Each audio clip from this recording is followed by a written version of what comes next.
নমস্কার বন্ধুরা, মায়ের রান্নাঘরে সবাইকে স্বাগত। বাইরে কিন্তু ভীষণই গরম। এই ভীষণ গরমে আপনাদের সঙ্গে আমি আজকে একটা রিফ্রেশিং ড্রিঙ্কসের রেসিপি শেয়ার করব। আশা করি আপনাদের সকলের ভীষণ ভালো লাগবে। এই গরমে ঠান্ডা ঠান্ডা যে কোনো ড্রিঙ্কস খেতে কিন্তু আমরা সকলেই খুব পছন্দ করি। ড্রিঙ্কস বানানোর জন্য আমাদের লাগছে পাতিলেবু।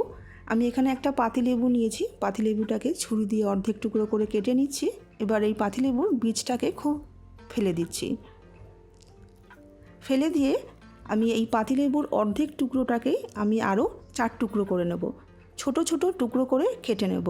1 গ্লাস ড্রিঙ্কসের জন্য আমি একটা গোটা পাতিলেবু ব্যবহার করছি। সমস্ত পাতিলেবুগুলোকে আমি কেটে নিয়েছি। এবার একটা গ্লাসের মধ্যে দিয়ে দিচ্ছি 2 টেবিল চামচ মতন চিনি। চিনিটা আপনাদের পছন্দ অনুযায়ী কম বেশি করে নিতে পারবেন।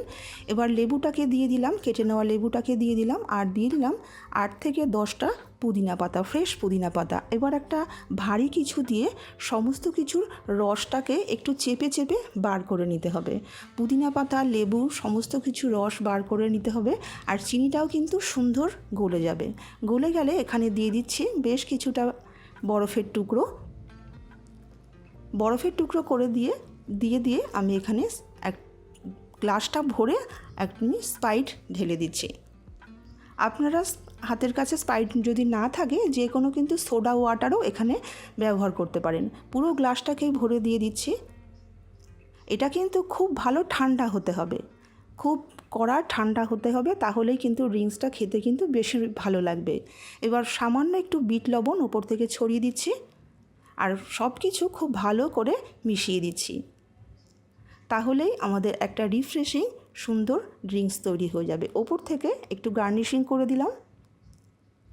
তৈরি হয়ে গেল আমাদের ঠান্ডা ঠান্ডা রিফ্রেশিং ড্রিঙ্কস। বাড়িতে কিন্তু অবশ্যই ট্রাই করবেন। ট্রাই করে আমাকে কমেন্টের মাধ্যমে জানাবেন আজকের রেসিপিটা কেমন লাগলো।